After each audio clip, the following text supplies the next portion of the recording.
অনেকটা মৃতপ্রায় দলটা প্রাণ ফিরে পেয়েছে।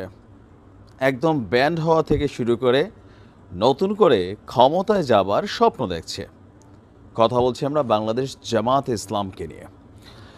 তো এই ৫ই আগস্ট পরবর্তী সময়ে অতীতের যে জামাত আমরা দেখেছি আর বর্তমান যে জামাত ইসলামকে দেখছি, আকাশ পাতাল পার্থক্য আছে।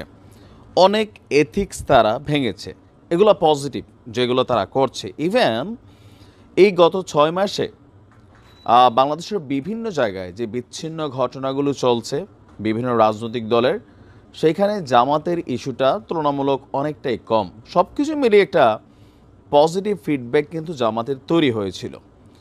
মাঝখানে আপনাদের খেয়াল থাকার কথা, বিএনপির পক্ষ থেকে একটা প্রশ্ন উঠছিল যে ৭১-এ জামাতের যে ভূমিকা, আর এই ভূমিকা নিয়ে বেশ কয়েকবার কথা হয়েছে।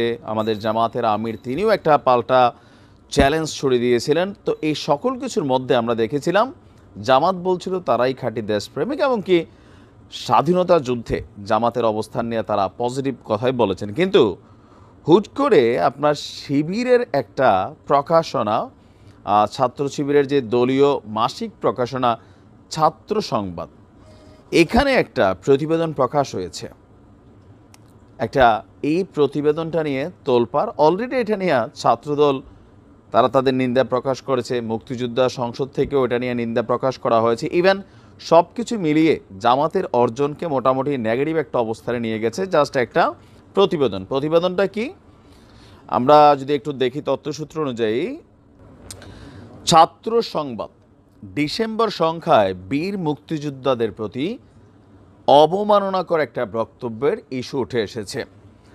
আর এ নিয়ে আমরা যদি দেখি, আপনার ইসলামী ছাত্র শিবিরের দলীয় প্রকাশনা ছাত্র সংবাদ নামক মাসিক পত্রিকায় মহান মুক্তিযুদ্ধের বিজয়ের মাস ডিসেম্বর সংখ্যায় প্রকাশিত জনৈক আহমেদ আফগানি কর্তৃক রচিত যুগে যুগে স্বৈরাচার এবং তাদের করুণ পরিণতি নামক প্রবন্ধে অত্যন্ত আপত্তিকরভাবে বর্ণনা করা হয়েছে অনেক মুসলিম ১৯৭১ সালে না বুঝে মুক্তিযুদ্ধে জড়িয়ে পড়েছিল। এটা তাদের ব্যর্থতা এবং অদূরদর্শিতা ছিল। আল্লাহ তাআলা তাদের ক্ষমা করুন। এই পত্রিকাটি ছাত্র শিবির কর্তৃক প্রকাশিত এবং শিবিরের কেন্দ্রীয় সভাপতি কর্তৃক সম্পাদিত একটি প্রকাশনা।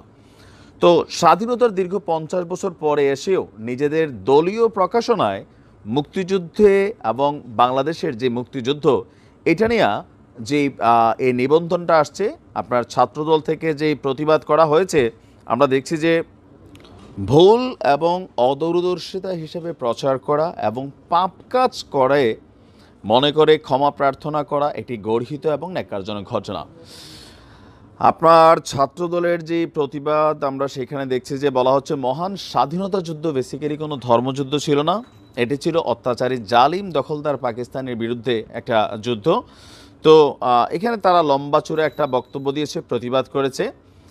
আর আমরা যদি দেখি ছাত্র শিবির একদিকে স্বাধীনতা ও বিজয় দিবসে স্বাধীনতা এনেছি স্বাধীনতা রাখবো স্লোগান দিয়ে র্যালি করে, অন্যদিকে নিজেদের দলীয় প্রকাশনায় মুক্তিযুদ্ধে যোগ দেওয়াকে ভুল এবং অদূরদর্শিতা হিসাবে প্রচার করে মুক্তিযোদ্ধাদের জন্য ক্ষমা প্রার্থনা করবে। এটি সুস্পষ্ট দ্বিচারিতা।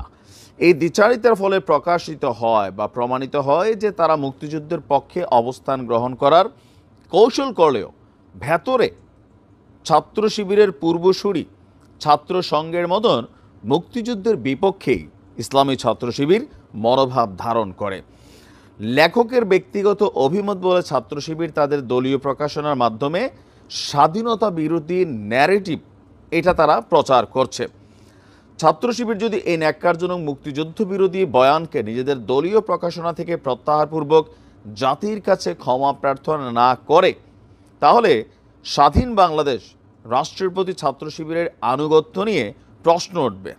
স্বাধীন বাংলাদেশে রাজনৈতিক কর্মকাণ্ড পরিচালনা করার নৈতিক অধিকার হারিয়ে ফেলবে বলেও আপনার ছাত্রদলের পক্ষ থেকে এটার প্রতিবাদ করা হয়েছে। আর আমরা যদি দেখি এখানে ছাত্রদলের কেন্দ্রীয় সংসদের সভাপতি রাকিবুল ইসলাম, তারপর হচ্ছে সাধারণ সম্পাদক নাসির উদ্দিন নাসির, তারা ছাত্রদলের দপ্তর সম্পাদক জাহাঙ্গীর আলম স্বাক্ষরিত এক সংবাদ বিজ্ঞপ্তিতে এই তথ্য জানিয়েছে। আমরাও এটার তীব্র নিন্দা করছি। জামাত ইসলামকে ৭১-এর ভূমিকা নিয়ে সুস্পষ্ট বক্তব্য দিতে হবে। শিবিরকেও দেখেন, ছাত্রদল ছাত্রলীগের তুলনায় মাঠের রাজনীতিতে, আচার আচরণে, বক্তব্যে, কর্মকাণ্ডে শিবির অনেক ভালো, এটা আমরা অস্বীকার করার সুযোগ নেই। কিন্তু অন্তরে মুক্তিযুদ্ধ নিয়ে যদি এখনও এরকম ফিলিংস থাকে, সেটা নিয়ে কিন্তু অনেক মানে মাঠ থেকে ছিটকে পড়ে যাবে। এটা মাথায় রেখেন। হয়তো একাংশের মানুষ আছে যারা পাকিপন্থী, এদের কাছে এগুলো ভালো লাগবে, কিন্তু বাংলাদেশের 99% মানুষ বাংলাদেশকে ভালোবাসে। দিন শেষে নিশ্চয়ই শিবির এই বিষয়টা নিয়ে তাদের অবস্থান পরিষ্কার করবে। ভালো থাকুন। আসসালামু আলাইকুম।